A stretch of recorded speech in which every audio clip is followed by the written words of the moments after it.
Правна кантора ИЕС.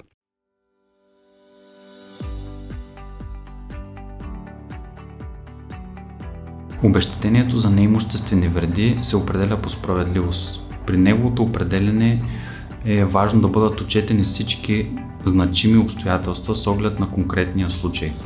Това важи както за лицата, които са получили травматични увреждания и търсят обезщетение за неимуществени вреди, така и за тези лица, които са загубили близък в резултат на настъпило пътно-транспортно происшествие. Като ориентир, служещ за определяне на обезщетенията за неимуществени вреди, може да се използва съдебната практика. Въпреки наличието на такъв ориентир, обезщетенията за неимуществени вреди биха могли да варират и техният размер зависи и от работата на адвоката, който ви представлява, включително от неговия опит по подобни дела, както и професионалните му качества.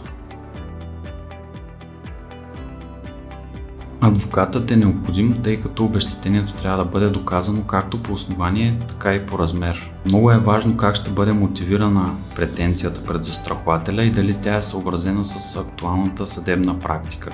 Доста често изплащането на обезщетение се предхожда от преговори, при които се изисква опит и специални познания.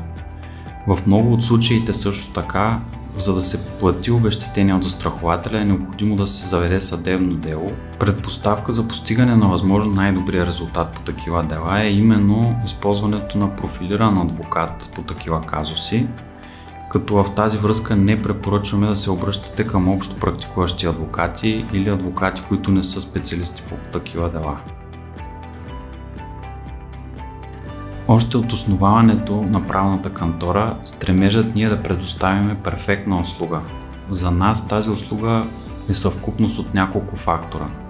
На първо място, безупречна юридическа работа.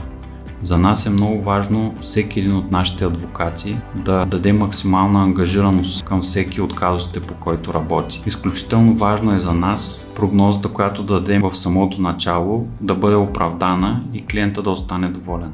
На следващо място, кантората ни предлага модел на обслужване без аналог. Изключително много държим на комуникацията с клиента и това тя да бъде лесна и достъпна за всеки наш клиент. По всяко време всеки може да се свърже с нас по телефона, чрез имейл, по Viber или на място в кантората. Кантората ни работи на територията на цялата страна с централен офис в град София и асоциирани адвокати по областните градове. Работим на резултатен принцип, като предварително не ни се дължи хонорар. Работата е изцяло на наш риск, а възнаграждението ни се формира като процент от полученото обезщетение, което сте получили в резултат на нашата работа.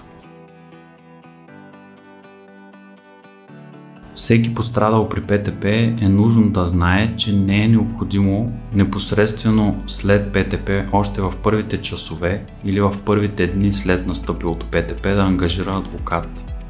Често се случва представители на различни адвокати или на адвокатски дружества да притесняват пострадалите в болничните заведения, а дори и в техните домове. Според нас тази практика е порочна, тъй като тези посредници използват състоянието на шок у пострадалите, като ги притискат с неточни твърдения за кратки срокове и им предлагат да подпишат договор с конкретен адвокат. Считаме, че всеки един пострадал трябва самостоятелно да вземе информирано решение за това кой и какъв адвокат да упълномощи, едва след като се почувства готов за това